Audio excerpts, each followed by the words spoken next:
ಇರಲಿ. ಯೋಹಾನನು ಬರೆದ ಪವಿತ್ರ ಶುಭ ಸಂದೇಶದಿಂದ ವಾಚನ. ಆ ಕಾಲದಲ್ಲಿ ಯೇಸು ಸಮಾರ್ಯದ ಸಿಕಾರ್ ಎಂಬ ಊರನ್ನು ತಲುಪಿದರು.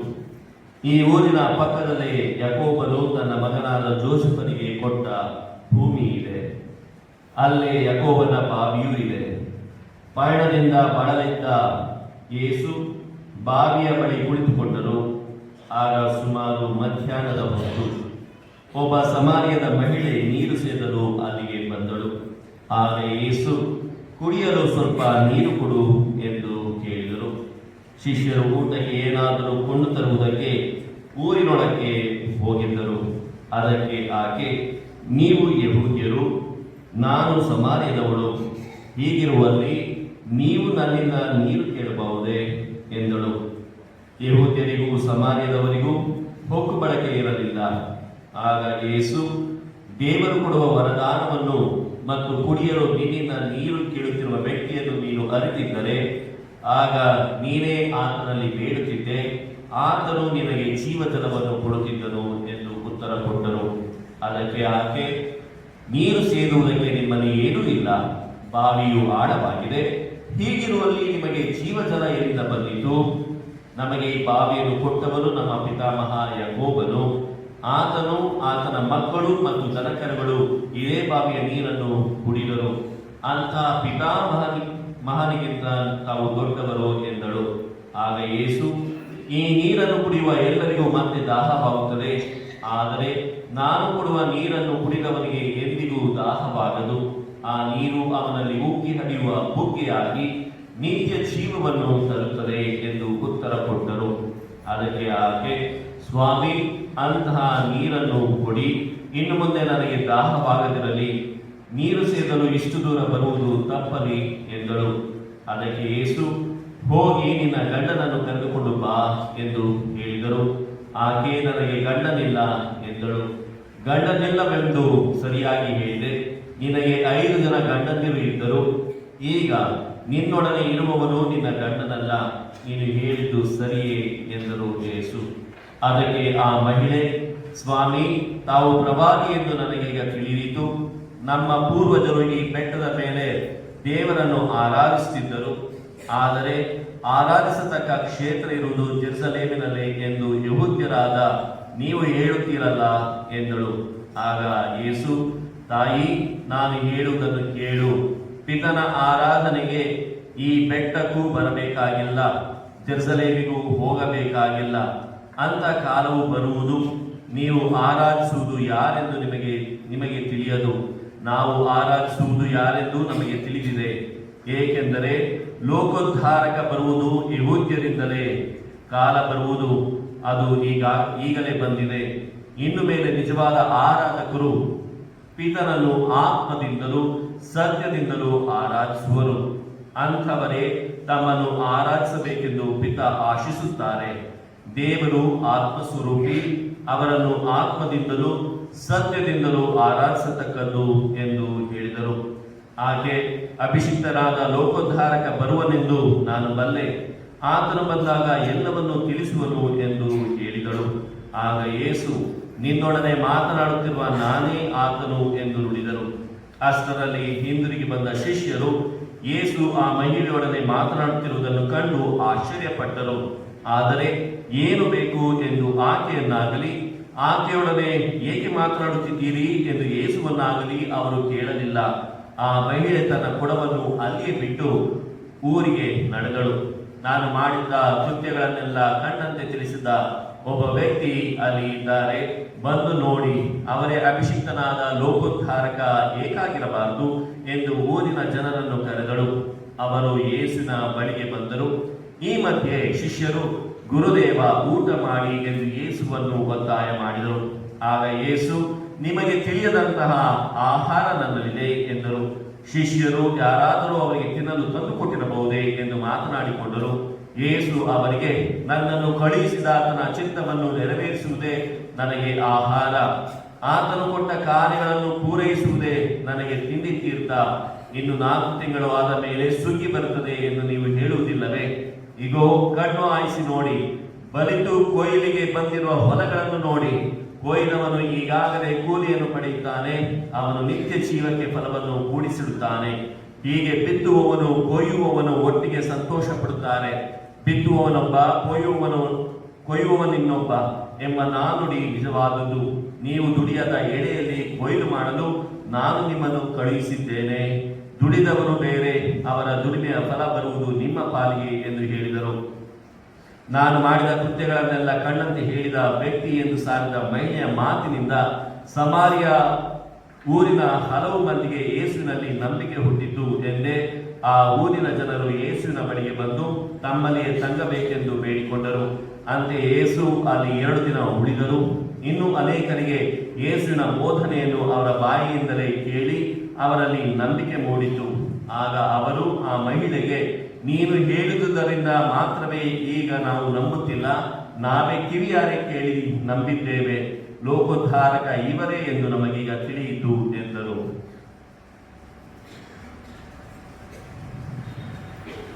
ಪ್ರಭುವಿನ ಶುಭ ಸಂದೇಶ.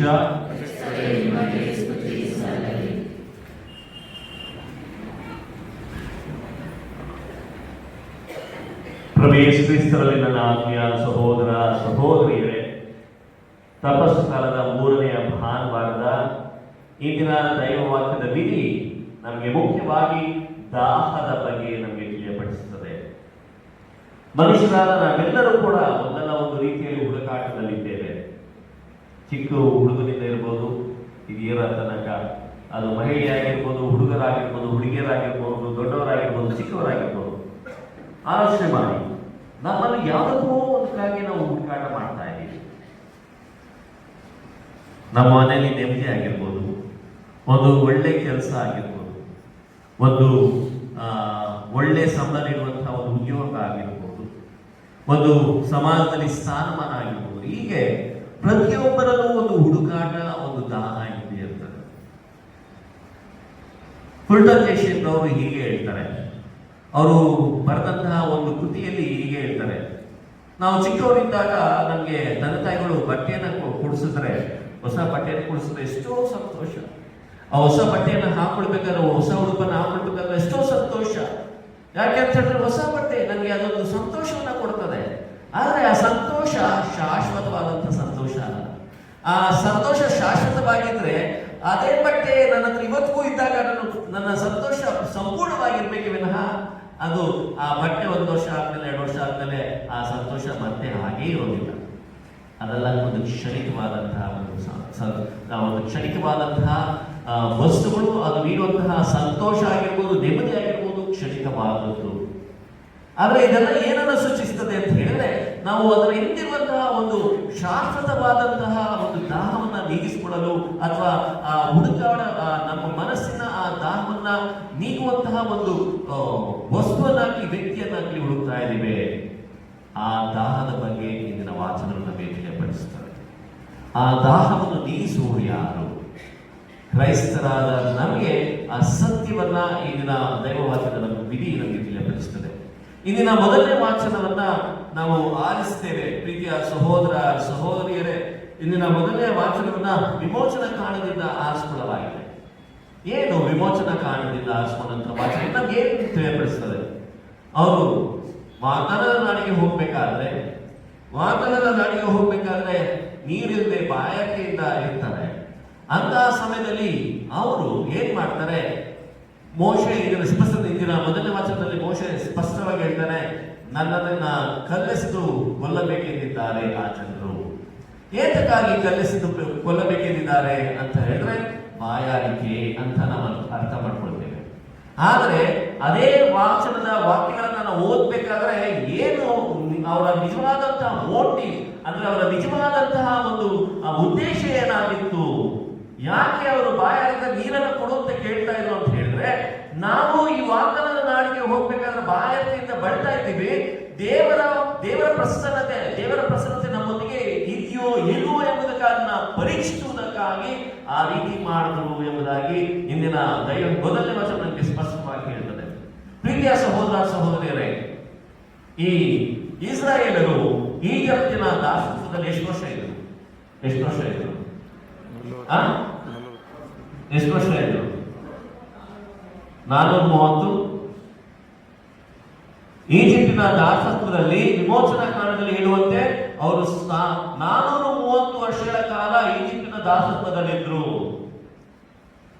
ಆದಿಕಾಂಡ 15ನೇ ಅಧ್ಯಾಯ ಹೇಳುವಂತೆ ಅವರು ಸುಮಾರು 400 ವರ್ಷಗಳ ಕಾಲ ಈಜಿಪ್ಟಿನ ದಾಸತ್ವದಲ್ಲಿದ್ರು.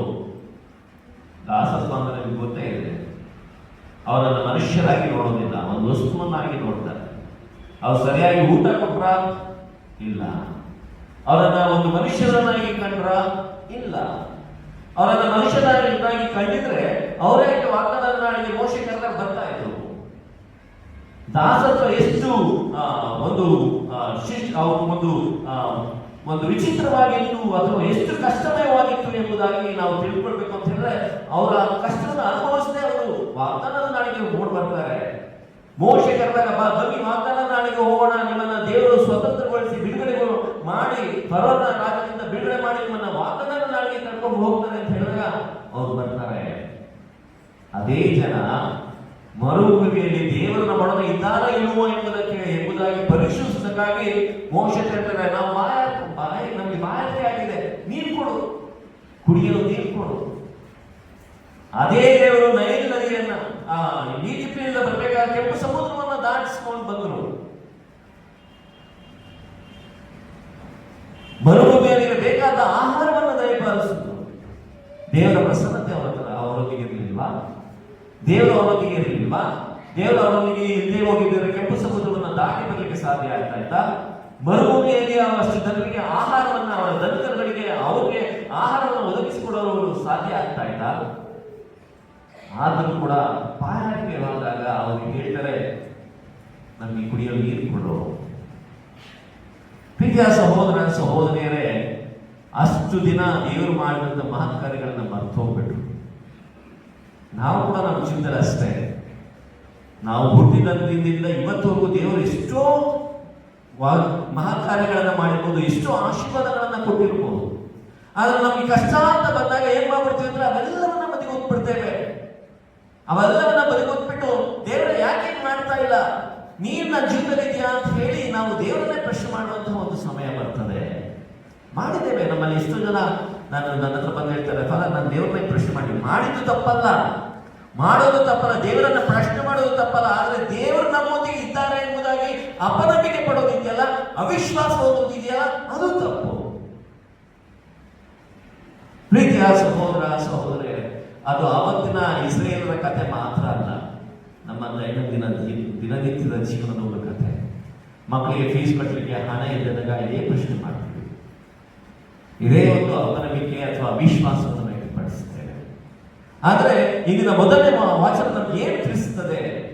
ನಿಮ್ಮ ಜೀವನದಲ್ಲಿ ಅಂದ್ರೆ ನಮ್ಮಲ್ಲಿ ಒಂದು ತಪ್ಪು ನಂಬಿಕೆ, ದೇವರು ನಮ್ಮ ಜೊತೆ ಇದ್ದಾರೆ ಅಂತ ಹೇಳಿದ್ರೆ ನಮ್ಗೆ ಯಾವ್ದು ಕಷ್ಟ ಬರಬಾರ್ದು,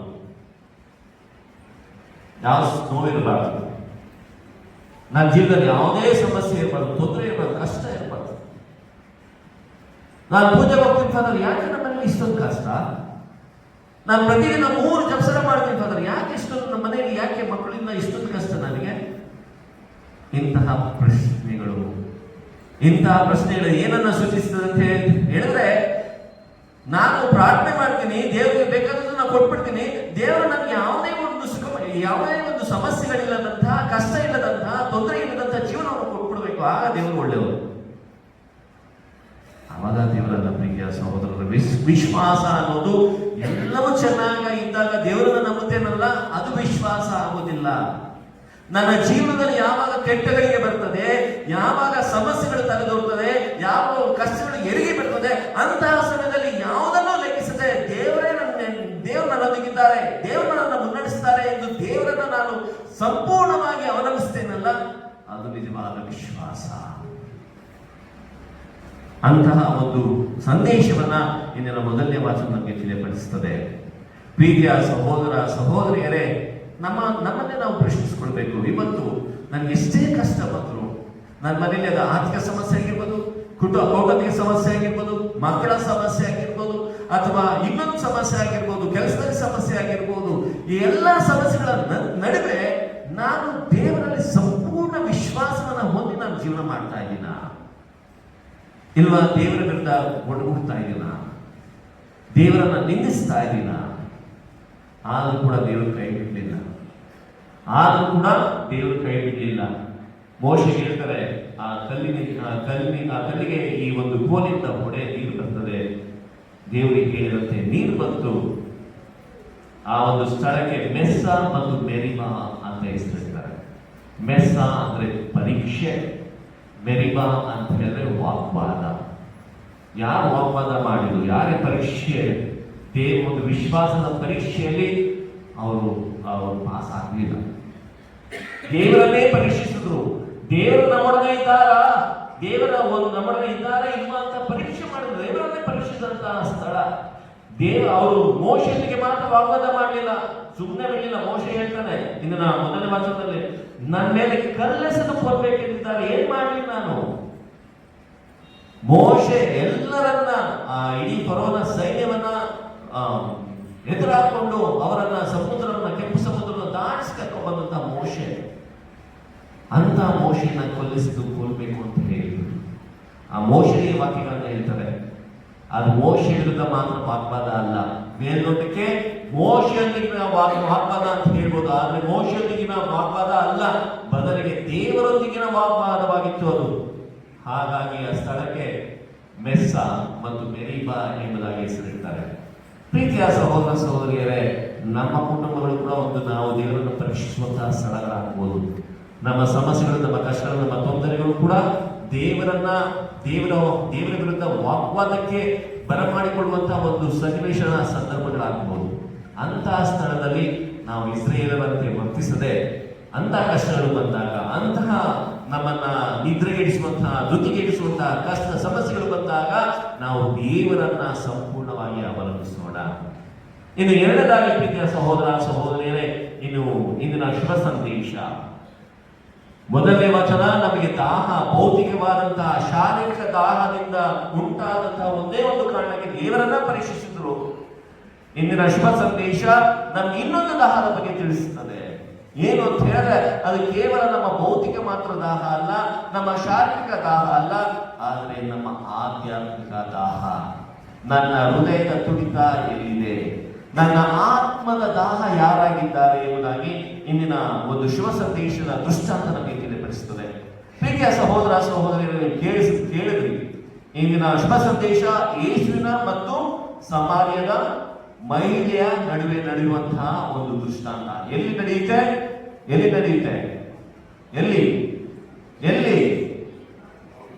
ಎಲ್ಲಿ ಗೊತ್ತಿಲ್ಲ, ಆ ಬಾವಿಯ ಹತ್ರ.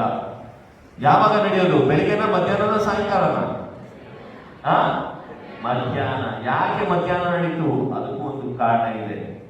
ಸಮಾರ್ಯ ಮತ್ತು ಯೆಹೂದ್ಯರು.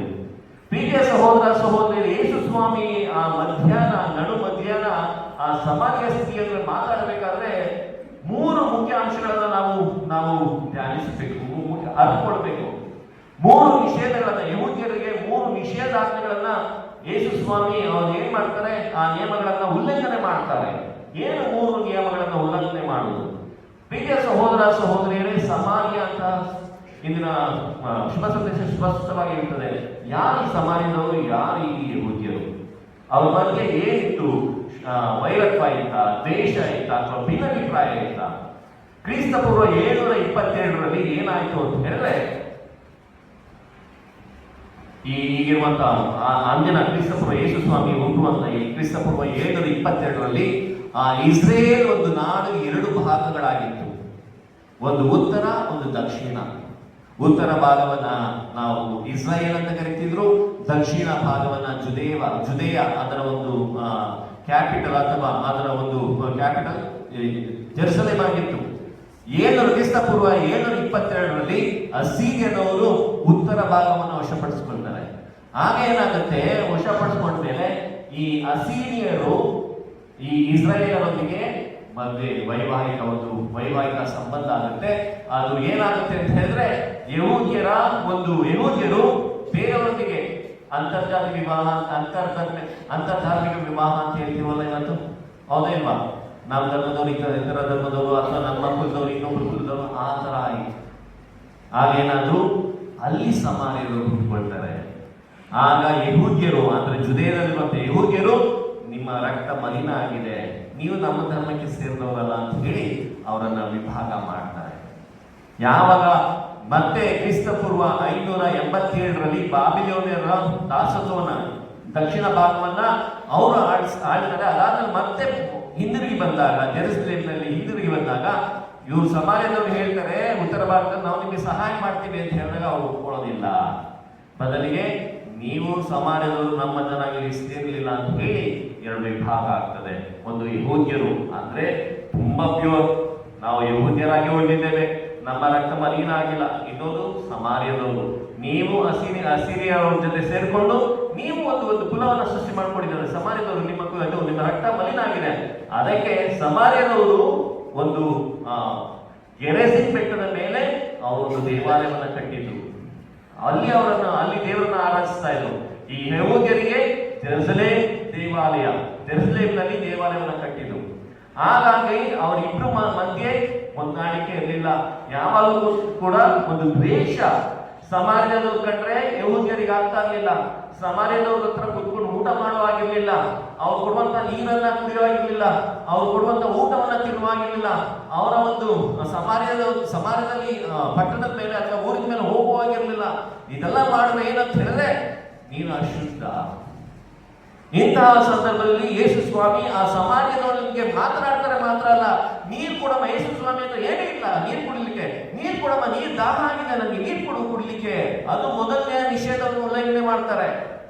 ಸಮಾಜದವರು ಆಗಿದ್ರು ಕೂಡ ಪರವಾಗಿಲ್ಲ, ನೀರು ಕೊಡು ನನಗೆ. ಇದು ಮೊದಲನೇ ಉಲ್ಲಂಘನೆ. ಅಂದ್ರೆ ಯಹೂದ್ಯ ಒಂದು ಜನಾಂಗವನ್ನ ಧರ್ಮವನ್ನ ಬಿಟ್ಟು ಸಮಾಜದೊಳಗೆ ನೀರನ್ನ ಕುಡಿಬೇಕಾದ್ರೆ ನೀನು ಅಶುದ್ಧ ಆಗ್ತೀಯ. ಆದ್ರೂ ಕೂಡ ಯೇಸು ಸ್ವಾಮಿ ನೀರನ್ನ ಕೇಳ್ತಾರೆ. ಇದು ಮೊದಲನೇ ಆಗುತ್ತದೆ. ಎರಡನೇದಾಗಿ ಒಂದು ಜನಾಂಗ ಅದು ಹೇಳಿದಾಗೆ ದ್ವೇಷ ಇದ್ರೂ ಕೂಡ ಅವರೊಂದಿಗೆ ಮಾತನಾಡೋದು. ಎರಡು ನೀರನ್ನ ಕೇಳೋದು. ಆ ನೀರನ್ನು ಕುಡಿದ ಯೇಸು ಸ್ವಾಮಿ ಕೂಡ ಅಶುದ್ಧ ಆಗ್ತಾರೆ. ಶುದ್ಧತೆ ಮತ್ತು ಅಶುದ್ಧತೆಯ ಒಂದು ನಿಯಮಗಳ ಉಲ್ಲಂಘನೆ. ಮೂರನೇದಾಗಿ ಮಹಿಳೆಯೊಂದಿಗೆ ಮಾತನಾಡುವುದು. ತನ್ನ ಗಂಡ ಹೆಂಡತಿಯೊಂದಿಗೆ ಸಾರ್ವಜನಿಕವಾಗಿ ಮಾತನಾಡುವುದಿರಲಿಲ್ಲ. ಸಾರ್ವಜನಿಕವಾಗಿ ಮಾತನಾಡುವ ಹಾಗಿರಲಿಲ್ಲ.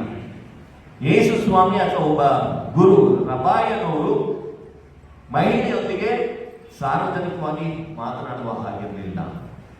ಅಂತಹ ಒಂದು ಸಂದರ್ಭ ಇದ್ರೂ ಕೂಡ ಯೇಸು ಸ್ವಾಮಿ ಆ ನಿಯಮವನ್ನು ಉಲ್ಲಂಘನೆ ಮಾಡಿ ಯಾರೂ ಇರಲಿಲ್ಲ, ಮಧ್ಯಾಹ್ನ ಹೊತ್ತಿಗೆ ಯಾರು ಇರಲಿಲ್ಲ. ಆದರೂ ಕೂಡ ಮಹಿಳೆಯರಿಗೆ ಸಂಭಾಷಣೆ ಮಾಡ್ತಾರೆ. ಈ ರೀತಿಯ ಮೂರು ಉಲ್ಲಂಘನೆ ಮಾಡ್ತಾರೆ. ಒಂದು, ಅವರು ಅನ್ಯ ಧರ್ಮದವರು, ಸಮಾಜದವರು, ಅನ್ಯ ಧರ್ಮದವರು. ಎರಡನೇದು, ಶುದ್ಧ ಮತ್ತು ಅಶುದ್ಧತೆಯ ನಿಯಮಗಳನ್ನ ಮೀರ್ತಾರೆ. ಮೂರನೇದು, ಪರಸ್ತ್ರೀಯರೊಂದಿಗೆ, ಯಹೂದ್ಯರು ಬಿಡಿ ಪರಸ್ತ್ರೀಯರೊಂದಿಗೆ ಅವರು ಸಂಭಾಷಣೆ ಮಾಡುವುದು. ಈ ರೀತಿ ಮೂರು ಉಲ್ಲಂಘನೆಗಳನ್ನು ಮಾಡಿ ಇದರ ಶುಭ ಸಂದೇಶದಲ್ಲಿ ಯೇಸು ಸ್ವಾಮಿ ಮಾತನಾಡಲಿಕ್ಕೆ ಪ್ರಾರಂಭ ಮಾಡ್ತಾರೆ. ಪ್ರೀತಿಯ ಸಹೋದರ ಸಹೋದರಿಯರೇ, ಆಕೆಯೊಂದಿಗೆ ಮಾತನಾಡ್ತಾ ಮೂರು ಸತ್ಯಗಳನ್ನ ಯೇಸು ಸ್ವಾಮಿ ನಮಗೆ ತಿಳಿಪಡಿಸ್ತಾರೆ. ಮೂರು ಸತ್ಯಗಳನ್ನ ಯೇಸು ಸ್ವಾಮಿ ನಮಗೆ ತಿಳಿಪಡಿಸ್ತಾರೆ. ನಾನು ಹೇಳಿದೆ, ನೀವು ಹೇಳಿದ ಹಾಗೆ ಆಕೆ ಬರುವುದು ನೀರು ಸೇದಕ್ಕೆ ಯಾವಾಗ ಬರ್ತಾಳೆ? ಮಧ್ಯಾಹ್ನ. ನಮ್ಮ ಊರಿನಲ್ಲೂ ಕೂಡ ಅವಾಗೆಲ್ಲ ನೀರು ಹೊಳೆಗೆ ಹೋಗ್ಬೇಕಾಗಿತ್ತು. ನೀರು ತಗೊಂಡ್ ಬರ್ಲಿಕ್ಕೆ ಬಾವಿಯಿಂದ ಹೊತ್ಕೊಂಡ್ ಬರ್ಬೇಕಾಗಿತ್ತು. ನಾವು ಚಿಕ್ಕವರಾಗಿದ್ದಾಗ ಆಗ್ತಾನೆ ಕೊಳಾಯಿ ಬಂತು. ನಾವು ಚಿಕ್ಕವರಾಗಿದ್ದಾಗ ಅದ್ರ ಮುಂಚೆನೂ ನಮಗೆ ನೀರು ಬಾವಿಯಿಂದ ಅಥವಾ ಹೊಳೆ 1 ಕಿಲೋಮೀಟರ್ ದೂರದಲ್ಲಿದ್ದಂತಹ ಹೊಳೆಯಿಂದ ಹೊತ್ಕೊಂಡ್ ಬರ್ಬೇಕಾಗಿತ್ತು. ನೀರು ಹೊರಲಿಕ್ಕೆ ಯಾವಾಗ ಹೋಗ್ತಾರೆ? ಸಾಮಾನ್ಯವಾಗಿ ಯಾವಾಗ ಹೋಗ್ತಾರೆ? ನೀರು ಹೊತ್ಕೊಂಡ್ ಬರಕ್ಕೆ ಯಾವಾಗ ಹೋಗ್ತಾರೆ? ಯಾಕೆ? ಬೆಳಿಗ್ಗೆ ತಂಪಾಗಿರ್ತದೆ, ಬೆಳಿಗ್ಗೆ ಅಥವಾ ಸಾಯಂಕಾಲ.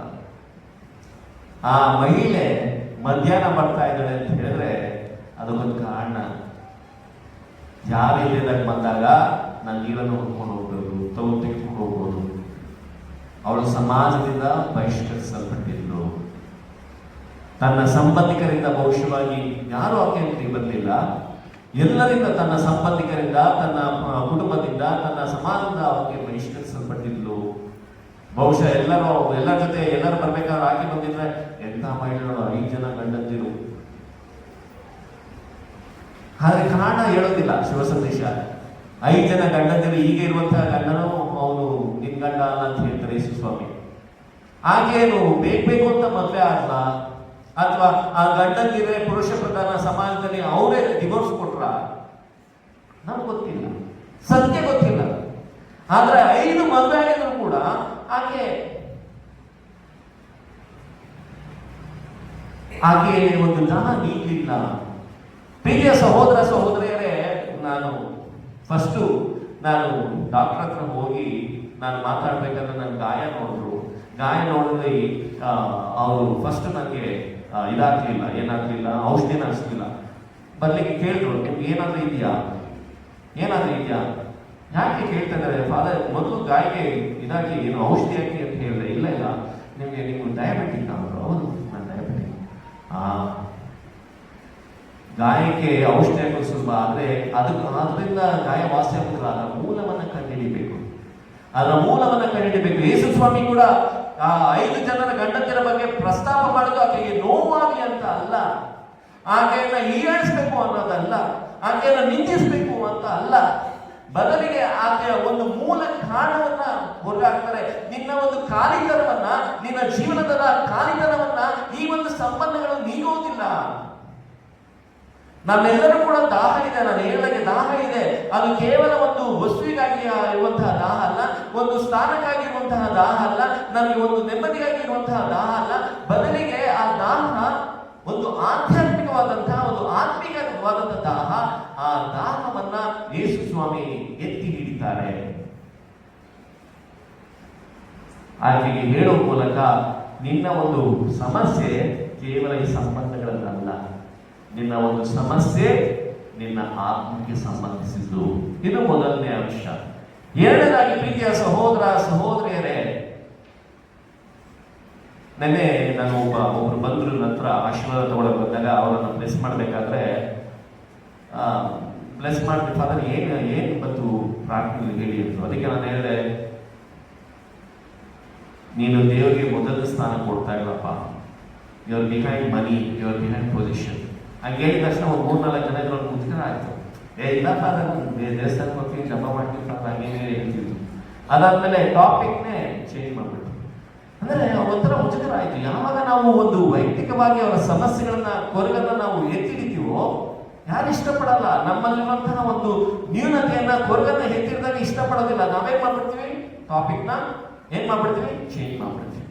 ಅದೇ ತರನೇ ಅವಳು ಕೂಡ. ಆಕೆ ಹೇಳ್ತಾರೆ, ನೀವು ಯಹೂದ್ಯರು, ನಾವು ಸಮಾರ್ಯದವರು, ನೀವು ಹೇಳ್ತೀರ ಜೆರುಸಲೇಮಿನಲ್ಲಿ ದೇವರನ್ನ ಆರಾಧಿಸಬೇಕು ಅಂತ, ನಾವು ಹೇಳ್ತೀವಿ ಗೆರಸಿನ ಬೆಟ್ಟದ ಮೇಲೆ ಆರಾಧನೆ ಮಾಡಬೇಕು ಅಂತ. ಆಗ ಯೇಸು ಸ್ವಾಮಿ ಹೇಳ್ತಾರೆ, ದೇವರು ಆತ್ಮ ಸ್ವರೂಪಿ, ಅವರನ್ನು ಸತ್ಯದಿಂದಲೂ ಆತ್ಮದಿಂದಲೂ ಆರಾಧಿಸತಕ್ಕದ್ದು. ಇನ್ನೊಂದು ಸತ್ಯವನ್ನ ಯೇಸು ಸ್ವಾಮಿ ನಮ್ಮಲ್ಲಿ ಮುಂದಿರುತ್ತಾರೆ. ಏನಂತ ಹೇಳಿದ್ರೆ, ಆರಾಧನೆ ಕೇವಲ ಈ ಒಂದು ಆಚರಣೆಗಳಿಗೆ ಸೀಮಿತವಾಗಿಲ್ಲ. ಈ ಒಂದು ಧರ್ಮ ಅನ್ನೋದು ಕೇವಲ ಈ ಒಂದು ಭೌತಿಕವಾದಂತಹ ಸ್ಥಳಕ್ಕೆ ಸೀಮಿತವಾಗಿಲ್ಲ. ಯಾವುದೇ ಆರಾಧನೆಯನ್ನು ನೀವು ಭೌತಿಕವಾಗಿ ಒಂದು ಸ್ಥಳಕ್ಕೆ ಸೀಮಿತಪಡಿಸಿದ್ರು ಅದು ವ್ಯರ್ಥ. ಯಾಕೆಂತ ಹೇಳಿದ್ರೆ, ನಮ್ಮ ಆರಾಧನೆಯಲ್ಲಿ ಪ್ರಾಮಾಣಿಕತೆ ಇರಬೇಕು. ನಮ್ಮ ಒಂದು ಆರಾಧನೆಯಲ್ಲಿ ಆತ್ಮದಲ್ಲಿ ಪ್ರೀತಿ ಇರಬೇಕು ಎಂಬುದಾಗಿ ಶುಭ ಸಂದೇಶದಲ್ಲಿ ನಮಗೆ ಸ್ವಾಮಿ ತಿಳಿಪಡಿಸ್ತಾರೆ. ನಾನು ದೇವಸ್ಥಾನಕ್ಕೆ ಬರ್ತೀನಿ, ಆದ್ರೆ ಆ ದೇವಸ್ಥಾನಕ್ಕೆ ಬಂದಾಗ ಎಷ್ಟು ಜನ ನಾವು ಪ್ರಾಮಾಣಿಕವಾಗಿ 1 ಗಂಟೆಯ ಕಾಲ ದೇವರೊಂದಿಗೆ ನಾವು ಸಂಪೂರ್ಣವಾಗಿ ಆರಾಧಿಸ್ತೇವೆ, ನಾನು ಪ್ರೀತಿಯಿಂದ ಆರಾಧಿಸ್ತೇನೆ. ಹಾಗಾಗಿ ಪ್ರೀತಿಯ ಸಹೋದರ ಸಹೋದರಿಯರೇ, ನಿಜವಾದ ಆರಾಧನೆಯಲ್ಲಿ ಪ್ರಾಮಾಣಿಕತೆ ಇರಬೇಕು. ಎಲ್ಲಿ ಪ್ರಾಮಾಣಿಕತೆ ಇರಬೇಕು? ನನ್ನ ಹೃದಯದಲ್ಲಿ ಪ್ರಾಮಾಣಿಕತೆ ಇರಬೇಕು, ನನ್ನ ಆತ್ಮದಲ್ಲಿ ಪ್ರೀತಿ ಇರಬೇಕು. ಅದನ್ನೇ ಆಕೆ ಹೇಳ್ತಾರೆ, ನೀನು ದೇವರನ್ನ ಆರಾಧಿಸ್ತೀಯ, ಹೌದು. ಆ ಆರಾಧನೆಯಲ್ಲಿ ಪ್ರಾಮಾಣಿಕತೆ ಇದೆಯೇ? ಆ ಆತ್ಮದಲ್ಲಿ ದೇವರಿದ್ದಾರೆ, ದೇವರ ಬಗ್ಗೆ ನಿಮಗೆ ಪ್ರೀತಿ ಇದೆಯೇ? ಬಹುಶಃ ಪ್ರಾಮಾಣಿಕತೆ ಇದ್ದೇನೋ, ಅವಳ ಆತ್ಮ ಮಾತ್ರ ಹುಡುಕಾಟದಲ್ಲಿತ್ತು. ಅದಕ್ಕೆ ಯೇಸು ಸ್ವಾಮಿ ಹೇಳ್ತಾರೆ, ನಿಜವಾದ ಆರಾಧನೆಯಲ್ಲಿ ಪ್ರಾಮಾಣಿಕತೆ ಇರಬೇಕು, ನಿನ್ನ ಆತ್ಮದಲ್ಲಿ ದೇವರಿಗೆ ಜಾಗ ಇರಬೇಕು. ಇನ್ನು 3ನೇದಾಗಿ ಯೇಸು ಸ್ವಾಮಿ ಹೇಳ್ತಾರೆ, ನಾನೇ ನಿಜವಾದಂತಹ ಜೀವಜಲ. ನಾನೇ ನಿಜವಾದಂತಹ ಬರಬೇಕಾದಂತಹ ಮೆಸ್ಸಾಯ ಎಂಬುದಾಗಿ ಒಂದು ಸ್ಪಷ್ಟವಾಗಿ ಸರಳವಾಗಿ ಹೇಳ್ತಾರೆ. ಇಡೀ ಬೈಬಲ್ ತಗೊಳ್ಳಿ, ಯೇಸು ಸ್ವಾಮಿ ತನ್ನ ವೈಯಕ್ತಿಕವಾಗಿ ತಾನು ಮೆಸ್ಸಾಯ ಅನ್ನೋದನ್ನ ಯಾರಿಗೂ ಇಷ್ಟು ಸರಳವಾಗಿ ಹೇಳೋದಿಲ್ಲ. ಇಷ್ಟು ಸರಳವಾಗಿ ಹೇಳೋದಿಲ್ಲ. ಯೇಸು ಸ್ವಾಮಿ ಹೇಳ್ತಾರೆ, ನಿನ್ನ ಒಂದು ಆತ್ಮಿಕ ದಾಹವನ್ನ ನೀಗುವಂತಹ ಮೆಸ್ಸಾಯ ನಾನೇ ನಿನ್ನ ದಾಹವನ್ನು ನೀಗೋದು, ನಿನ್ನಲ್ಲಿ ಅದು ಜೀವಜಲದ ಮುಖ್ಯಾಗಿ ಉಕ್ಕುತ್ತೆ ಅಂತ ಹೇಳ್ತಾರೆ.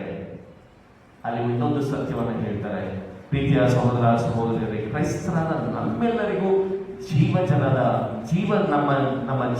ನಮ್ಮ ದಾಹವನ್ನ, ಆಧ್ಯಾತ್ಮಿಕ ದಾಹವನ್ನು ನೀಗುವಂತಹ ಜೀವಜಲ ಆ ಕ್ರಿಸ್ತರು ಮಾತ್ರ. ಅದಕ್ಕೆ ನಾನು ಬಲಿಪೂಜೆಯ ಮುನ್ನಡೆಯಲ್ಲಿ ಹೇಳಿದೆ, ಸಂತ ಅಗಸ್ತ್ಯರು ಹೇಳ್ತಾರೆ, ನನ್ನ ಹೃದಯ ನಿನ್ನಲ್ಲಿ ವಿಶ್ರಾಂತಿಸುವ ಹೊರತು ಅದು ಎಂದಿಗೂ ವಿಶ್ರಾಂತಿ ಹೊಂದುವುದಿಲ್ಲ. ಅಗಸ್ತ್ಯನಿಯರಿಗೆ ಮದುವೆ ಆಗಿತ್ತು, ಮಗು ಇತ್ತು, ಎಲ್ಲ ಲೌಕಿಕ ಸುಖ ಭೋಗಗಳನ್ನ ತನ್ನ ಜೀವನದಲ್ಲಿ ಅನುಭವಿಸಿದ್ರು.